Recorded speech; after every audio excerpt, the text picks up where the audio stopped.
I never thought I'd be the guy with the revenge story. My name is Ethan Miller. 3 years ago, I was just another programmer with big dreams and an even bigger mortgage in Brooksville. I had a wife named Laura, who I thought was the love of my life, a small apartment that was mostly filled with computer equipment, and a startup idea that kept me up at night. "Ethan, we need to talk," Laura said one evening as I was hunched over my keyboard, putting the finishing touches on what I believed would be revolutionary software. I barely looked up. "Just 5 more minutes, honey. I'm almost there with this code." "No, now." Her voice had an edge I hadn't heard before.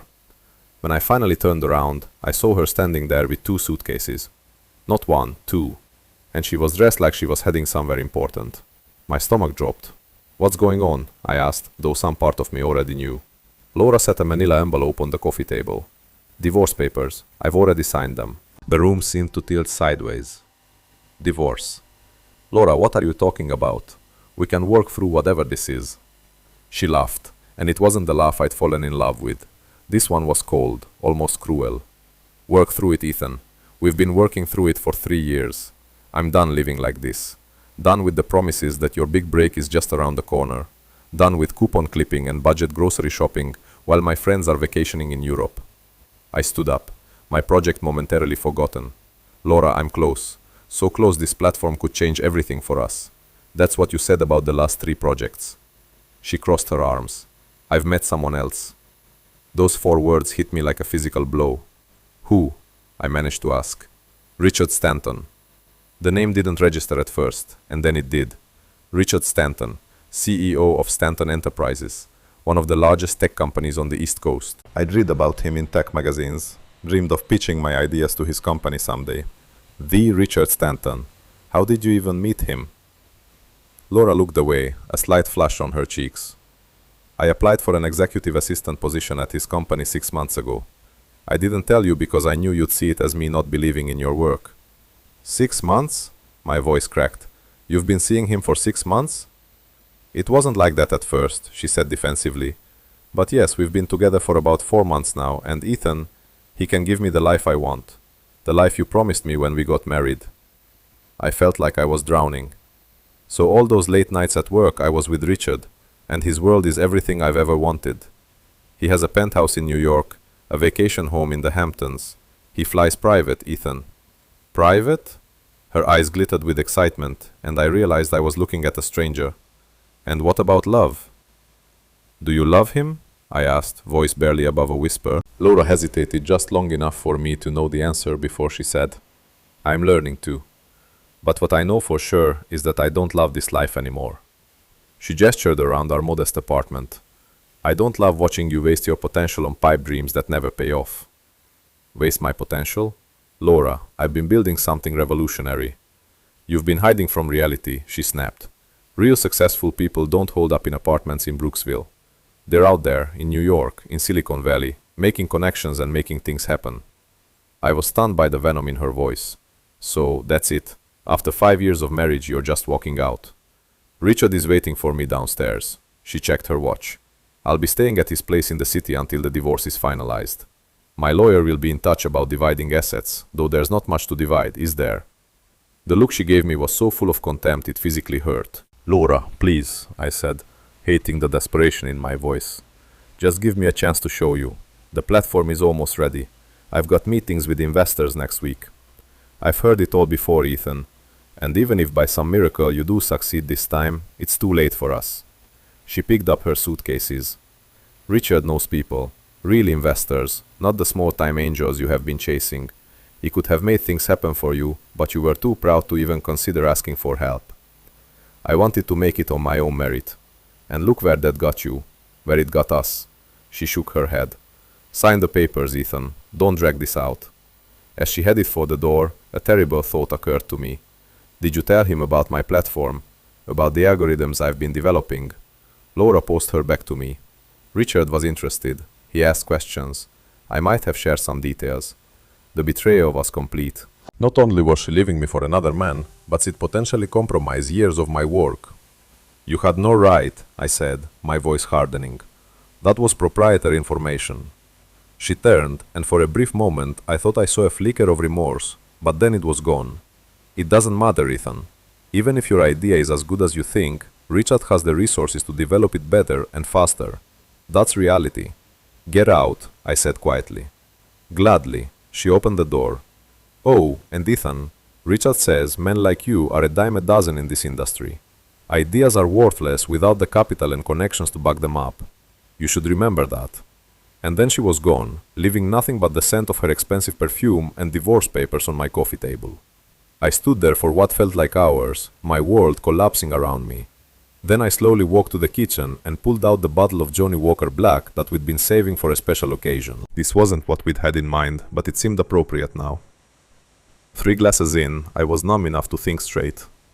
Laura hadn't just broken my heart, she'd put my entire future at risk. If Stanton used my algorithms, years of work would be worthless. I'd be competing against my own creation, backed by one of the biggest tech companies on the East Coast. I dialed my friend Marcus, who worked in IP law. She told him what? Marcus exclaimed after I explained the situation. Ethan, that's a major breach of confidentiality. Did she sign an NDA when you started developing this? No, I admitted. She's my wife. Was my wife. I didn't think I needed one. Rookie mistake, Marcus aside.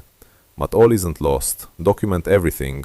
When you started development, what specific proprietary elements you created, timestamps of code commits. If Stanton releases anything resembling your platform, we can still make a case. But that would mean years of litigation against a company with bottomless pockets for legal fees.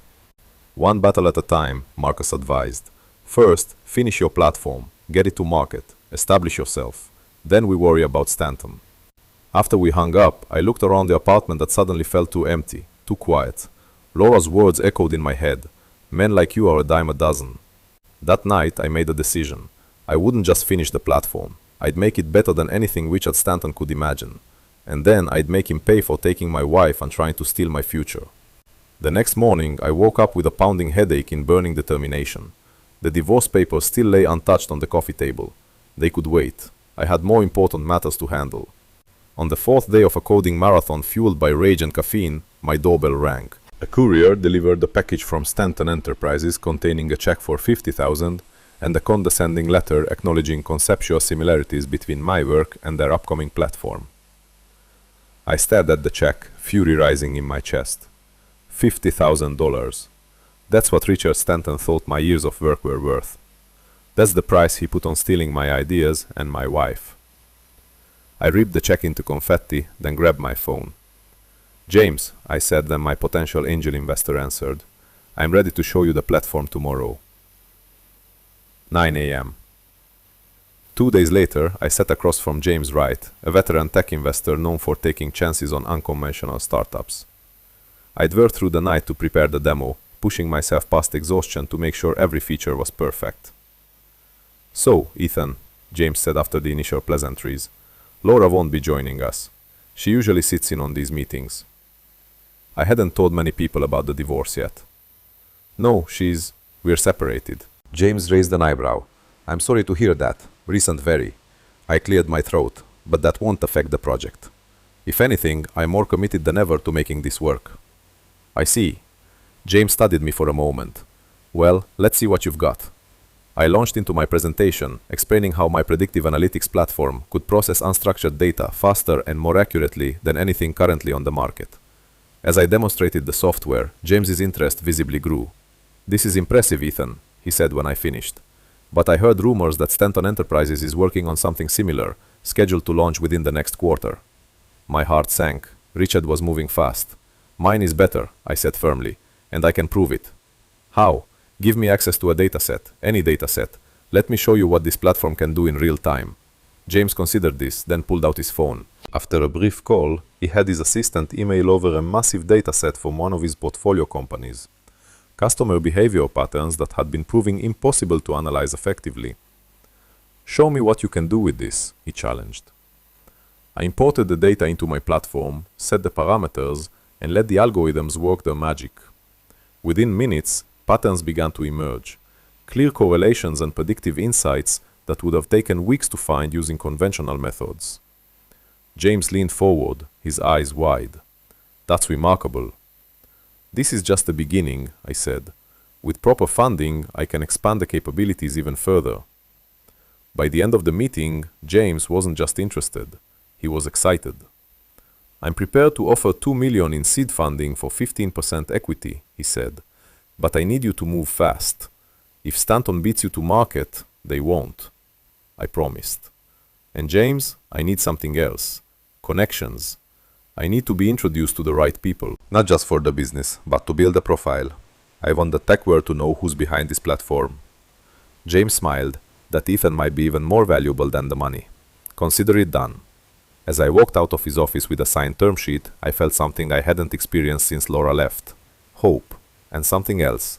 The first stirrings of a plan that went beyond just succeeding. A plan to take everything from Richard Stanton, just as he had taken everything from me. Over the next 3 months, I barely left my apartment except for meetings with James and his network. I renamed the company Miller Analytics, incorporated in Delaware, and assembled a small but brilliant team of developers who could help refine the platform. The divorce was finalized with minimal fuss. Laura didn't want anything from our modest assets, clearly confident that her future with Richard would provide all she needed. I signed the papers without reading them, already focused on what came next. 6 months after Laura walked out, Miller Analytics launched a TechCrunch Disrupt to rave reviews. James had coached me on my presentation, helped me polish my image. Gone were the rumpled t-shirts and 3-day stubble, replaced by tailored shirts in a more polished appearance that still maintained an air of startup authenticity. 3 major clients signed up on the spot, impressed by what the platform could do. By the end of the conference, we had a waiting list for our beta program and interest from several larger investment firms for our Series A round. And then came the news we'd been waiting for. Stanton Enterprises announced a delay in the launch of their analytics platform, citing technical challenges.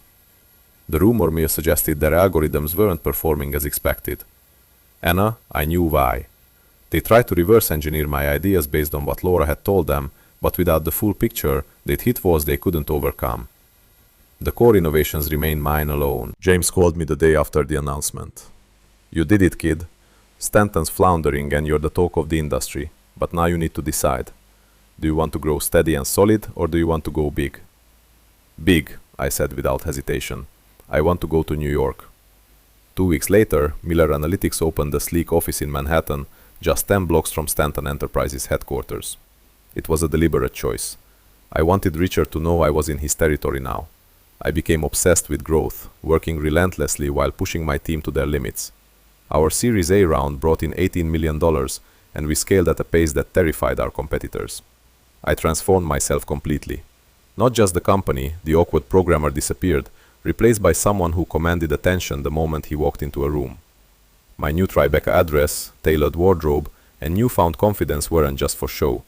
They were weapons I was sharpening for the inevitable confrontation. I dated strategically high-profile women who appeared in the society pages Laura surely read. I wanted her to see exactly what she'd walked away from.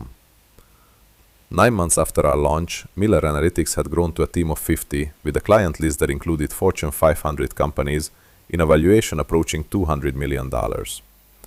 We were directly competing with Stanton Enterprises for contracts and winning more often than not. Then came the moment I'd been both dreading and anticipating. An invitation to speak at the annual Tech Innovation Summit, where Richard Stanton was also scheduled to present. We would be on the same stage, on the same day. The night before the summit, I couldn't sleep.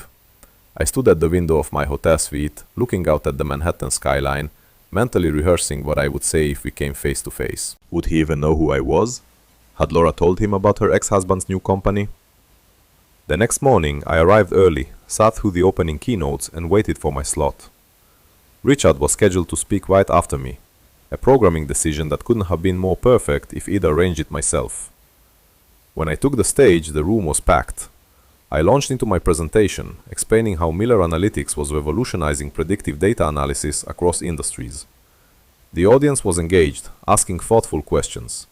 And then, as I was wrapping up, I saw him, Richard Stanton, standing at the back of the room, watching me with a frown. Next to him was Laura, looking stunning in a designer dress that probably cost more than my first car. Our eyes met briefly, and I saw shock register on her face. She hadn't expected this version of me. Confident, successful, commanding the room. I finished my presentation to enthusiastic applause, and as I stepped down from the stage, the moderator announced, "And now, please welcome Richard Stanton, CEO of Stanton Enterprises." We passed each other at the steps. Up close, Richard was older than his photo suggested, with carefully maintained silver temples in the deep tan of someone who spent weekends on a yacht. He was taller than me, broader in the shoulders, dressed impeccably in what was clearly a bespoke suit. "Impressive presentation," he said, extending his hand. "Richard Stanton." I took his hand, gripping perhaps a bit harder than necessary. "Ethan Miller, Miller Analytics." A flicker of recognition crossed his face, quickly replaced by a calculating look. "Miller, any relation to Laura Miller?" "So, she'd got my name. Interesting." "Ex-husband," I said evenly. "Small world, isn't it?" Before he could respond, the moderator called his name again, and he had to take the stage. I walked to the back of the room, where Laura stood frozen, her face pale. "Hello, Laura," I said quietly. "You look well, Ethan," she managed. I had no idea you'd be here." "Clearly," I smiled. "Are you enjoying the summit? The presentations have been fascinating." She glanced nervously toward the stage, where Richard was beginning his talk. "You've changed," she said. "Success will do that." "I meant to reach out after I heard about your company to congratulate you." "Did you?" I kept my tone light. "Well, better late than never." She lowered her voice. "Does Richard know who you are, who you really are?" "He does now." I nodded toward the stage. "But don't worry, I didn't mention how helpful you were in sharing my early algorithms with his team. That can be our little secret." She blanched. "Ethan, that wasn't what you intended." "Wasn't supposed to matter because I was just a small-time programmer who would never amount to anything." I shrugged. Water under the bridge now. On stage, Richard was struggling. His presentation lacked the energy and innovation of mine, and the audience could sense it. The questions were more challenging, less engaged. "Your husband seems to have a rough time up there," I observed. "Stanton Enterprises has had a few setbacks lately, I hear." Laura's eyes narrowed. "What are you doing, Ethan?" "Building a successful company. Isn't that what you always wanted? You know what I mean? Are you deliberately targeting Richard's business?" I laughed softly. "Paranoid, aren't we? The tech world is competitive. May the best platform win." Richard finished his presentation to polite but subdued applause. As he made his way back to us, I saw the tension in his shoulders, the forced smile that didn't reach his eyes. "Darling," Annie said to Laura, barely acknowledging me, "we should get going. We have that dinner." "Of course." Laura took his arm, but her eyes stayed on me. "It was unexpected to see you, Ethan." "I'm sure we'll be seeing more of each other," I said pleasantly. "New York is a small town in some ways." Richard gave me a curt nod.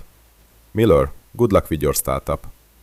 "Oh, we are well past the startup phase," I corrected him. "But thank you.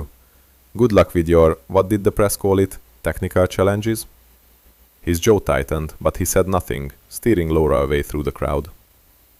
As I watched them go, a sense of satisfaction washed over me. This was just the beginning. The confrontation at the Tech Innovation Summit marked the turning point. Within weeks, the industry was buzzing with comparisons between Miller Analytics and Stanton Enterprises, with most favoring the newcomer. Our stock price climbed, theirs began a slow descent. I leveraged the momentum, pushing for more aggressive expansion, targeting Stanton's key clients with demonstrations that highlighted the superiority of our platform. We poached 3 of their top developers who brought valuable insights into Stanton's technical struggles. My profile rose alongside the companies. I was featured in Forbes, invited on to CNBC, profiled in the Wall Street Journal. I made sure each piece mentioned my humble beginnings in Brooksville, the bootstrap nature of Miller Analytics' early days, a subtle contrast to Richard Stanton's silver spoon background. 6 months after the summit, we landed a contract with Global Finance Partners, one of Stanton Enterprises' oldest and most profitable clients. The day the news broke, our stock jumped 15%, and I received a text from an unknown number. "This isn't a game you want to play. Back off, Ars." I saved the number but didn't respond. The threat only confirmed what I already knew. Richard Stanton was feeling the pressure. 2 weeks later, I attended a charity gala at the Metropolitan Museum of Art. As I circulated through the crowd, champagne in hand, I spotted Laura alone by a Greek statue, looking troubled. "Penny, for your thoughts," I said, approaching her. She started. "Ethan, you seem to be everywhere these days. It's that kind of town." I looked around. "No, Richard tonight. He's dealing with a situation at the office." She took a sip of champagne. "Something you might know about? Global Finance Partners, perhaps?" I smiled. They made a business decision, Laura. Nothing personal. It feels personal, she lowered her voice. What do you want, Ethan? Revenge? Is that what this is about? This is about building the best company I can, I said smoothly. If that happens to impact your husband's business, well, competition is healthy, isn't it? She studied me, her eyes searching mine. You've become exactly what you used to criticize. Cutthroat, obsessed with success, willing to step on others to get ahead. I learned from the best. I gestured around the opulent room. Isn't this what you wanted? The galas, the recognition, the success? I'm just giving you a chance to see what it would have been like if you'd stayed. That's cruel, she whispered. Crueler than walking out on your husband the day before his big break. Crueler than sharing his proprietary work with a competitor. I kept my voice gentle, at odds with my words. I don't think so, she flinched. Richard and I are getting married, she said abruptly. Next month, at the plaza. I raised an eyebrow. Congratulations. I'm sure it will be beautiful. I want you to stop this, whatever it is you're doing, as a wedding gift. I laughed. Now who's being cruel? No, Laura, I'm just getting started. She gripped my arm. Richard is dangerous when he's cornered. Ethan, you don't know what he's capable of. Neither does he know what I'm capable of. I removed her hand gently. Enjoy the rest of your evening. Give my best to the groom. As I walked away, my phone buzzed with a text from my CFO. We need to talk. Stanton's making moves. The game was escalating. The next morning, I learned what Richard's moves entailed. Stanton Enterprises had filed a lawsuit against Miller Analytics, claiming intellectual property theft and corporate espionage. The irony was almost comical. They have nothing, Marcus assured me after reviewing the filing. This is a desperation play meant to spook your investors and slow your momentum. Can we counter? I asked. With pleasure, Marcus grinned. We'll file a countersuit alleging that Stanton's delayed analytics platform was actually based on your work shared without authorization during your marriage to Laura. That would drag her into it, I noted. Does that bother you? I thought about it. No, she made her choice. The legal battle made headlines, adding fuel to the already intense rivalry between the companies. Our stock took a temporary hit, but recovered quickly when several industry analysts published pieces questioning Stanton's claims in praising Miller Analytics' innovations. 3 days after the lawsuit was filed, I received an invitation in the mail. Thick cream paper with gold embossing. Mr. and Mrs. Richard Stanton request the pleasure of your company at their wedding. Inside was a handwritten note from Laura. Ethan, I'd love for you to see what real success looks like. No hard feelings. L. The sheer audacity took my breath away. Was this some kind of twisted olive branch, or a calculated move to show me that despite our legal battle, she and Richard were untouchable? Either way, it presented an opportunity I couldn't ignore. I. RSVP'd with a simple Ethan Miller +1 will attend. Then I called my investment team. I want to know everything about Stanton Enterprises' financial situation.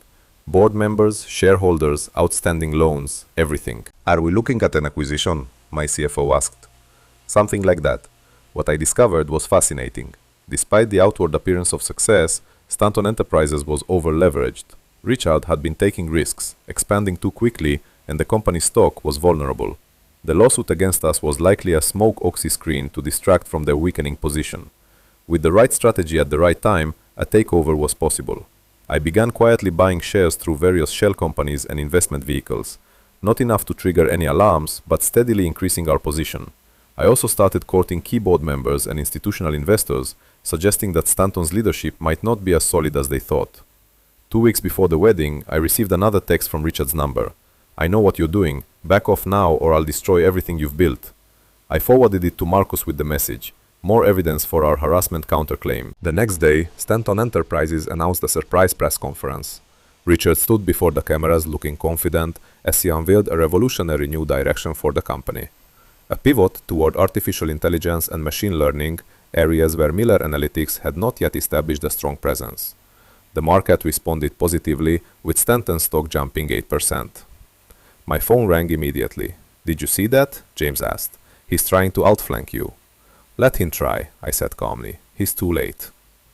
The week before the wedding, we made our move. Miller Analytics announced a tender offer for Stanton Enterprises shares at a premium that was hard for shareholders to resist. The business world was shocked. A 3-year-old company trying to swallow one that had been around for decades. But what they didn't know was that we already controlled nearly 30% of the shares, and we had commitments from enough other shareholders to push us over the 50% mark. The takeover was hostile, swift, and brutal. Richard called me directly, his voice shaking with rage. "You can't do this. The board won't allow it." "The board doesn't have a choice," I said calmly, "and neither do you. This is about Laura, isn't it? This whole thing, it's because she chose me over you. This is business, Richard. You tried to steal my work, threatened me, sued my company. Did you really think there wouldn't be consequences? I'll fight this," he promised, "with everything I have." "You don't have much left," I pointed out. "But hey, look on the bright side. You still have the wedding to look forward to. Speaking of which, I'm looking forward to meeting your board members in a more social setting." I hung up before he could respond. The timing wasn't coincidental. I wanted Richard distracted, off balance, and humiliated right before his big day. But I didn't want to stop the wedding. No, I very much wanted that to proceed, because I had one more card to play. The day of the wedding dawned bright and clear. I dressed carefully in a custom Tom Ford suit, selected a platinum PC Philip watch, a recent indulgence, and had my driver take me to the plaza. My plus one was Jessica, my VP of operations. Not a romantic date, but a shrewd businesswoman who understood exactly what today was about. "Remember," I told her as we pulled up to the hotel, "we're not here to make a scene, we're here to observe." Jessica nodded, and to be observed. The plaza's ballroom was transformed into a floral wonderland with white orchids and roses everywhere. A string quartet played softly as guests in designer finery mingled. I recognized faces from magazine covers in business news. Richard had invited the cream of New York society. When Laura walked down the aisle in a Vera Wang gown that probably will cost more than our first apartment, I felt nothing. Not anger, not loss, not even satisfaction at what was about to happen. Just a curious detachment, as if I were watching a movie about someone else's life. Richard beamed at his bride, looking every inch the successful businessman in his bespoke tuxedo. He didn't notice me sitting quietly in the middle row, nor did he seem aware that several of his board members kept glancing nervously at their phones. The ceremony was brief and tasteful. They exchanged vows, rings were presented on a sealed pillow, and they sealed their union with a kiss as guests applauded. I clapped politely along with everyone else. It was during the reception that things began to unravel. Richard and Laura were making the rounds, accepting congratulations when Richard's phone buzzed. He checked it, frowned, and excused himself. Minutes later, he returned looking pale. I sipped my champagne and watched as he whispered urgently to one of his executives. More phones began to buzz. The business crowd at the wedding was starting to realize something was happening. And then Richard saw me. Our eyes met across the room, and I raised my glass in a silent toast. The confusion on his face quickly morphed into shock as a recognition dawned, followed by something darker. He started toward me, but was intercepted by another board member who showed him something on a tablet. Richard's face drained of all color. The news was breaking. Miller Analytics had successfully acquired a controlling interest in Stanton Enterprises. Effective immediately, the board would be restructured with myself as the new chairman. In other words, I now owned Richard's company. Laura, still floating on her bridal bliss, seemed oblivious to the business drama unfolding around her. She continued chatting with guests, showing off her ring, accepting compliments on the beautiful ceremony. I decided it was time to offer my personal congratulations. "Laura," I said, approaching her with a warm smile, "you look beautiful." She turned, and the shock on her face was priceless. "Ethan, I didn't think you'd actually come." "And miss your big day? Never." I kissed her cheek, breathing in the same expensive perfume she'd been wearing the day she left. Marriage is a serious commitment, almost as serious as business. Her eyes narrowed slightly. "What are you doing here, Ethan?" "Really? I was invited." I held up my hands innocently, and I wanted to see how the other half lives. Very impressive. She studied me, taking in the suit, the watch, the confidence that hadn't been there before. "You've changed. Success will do that. I heard your company was doing well." She glanced around. "Is that your date? She's pretty." "Jessica, she's my VP of operations. Brilliant woman." I smiled. "Speaking of operations, have you checked on your husband? He seems a bit preoccupied." Laura frowned and looked across the room where Richard was now surrounded by a group of agitated men in suits.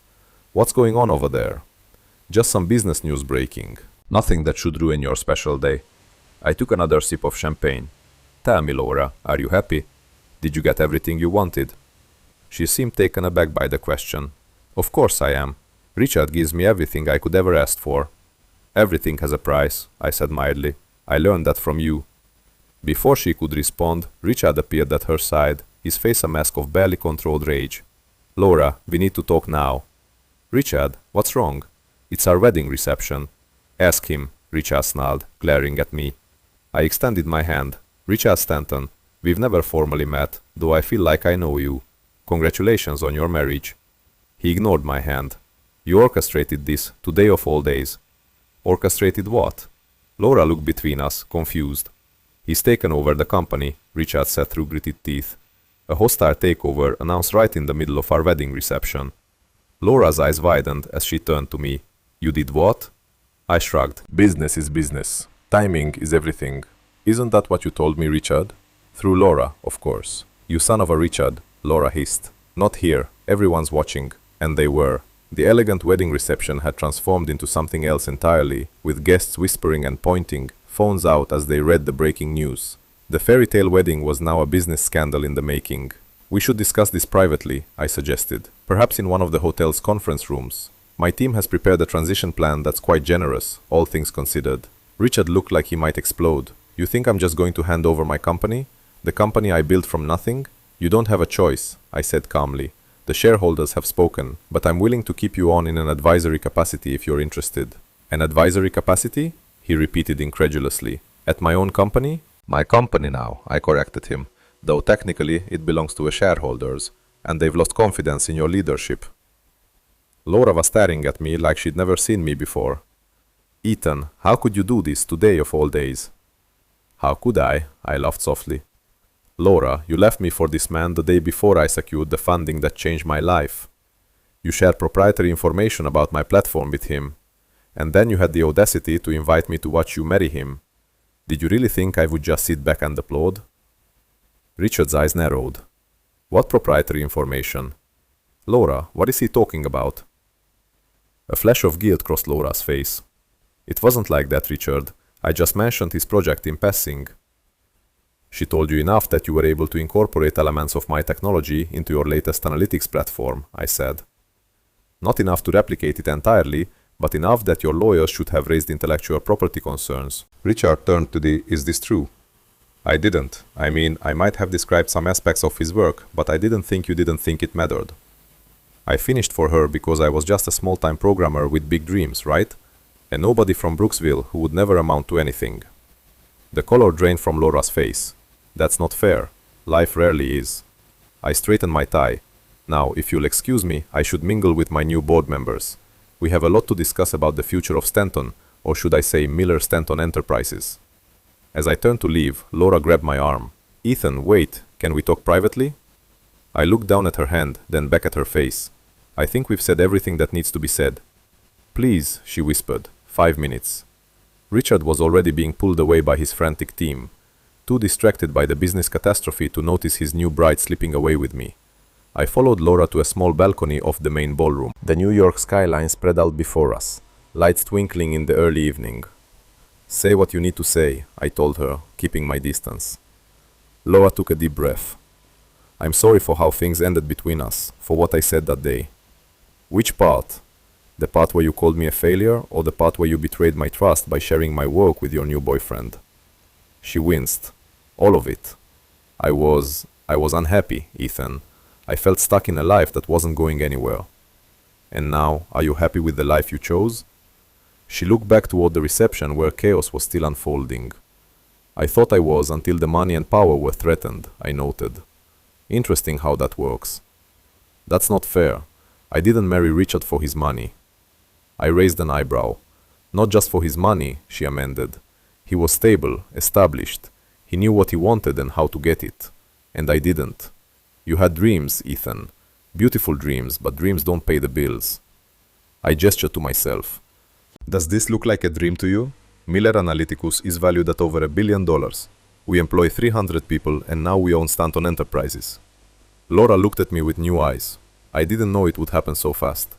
When I heard your company was doing well, I thought, I don't know what I thought. That I'd had a moderate success, that I'd finally gotten my little project off the ground. I shook my head. You never believed in me, Laura. Not really. That's not true, she protested. I supported you for years until something better came along. I leaned against the balcony railing.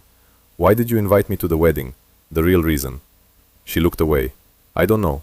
Maybe I wanted you to see that I was happy. Maybe I wanted closure. Or maybe you wanted to rub your new life in my face.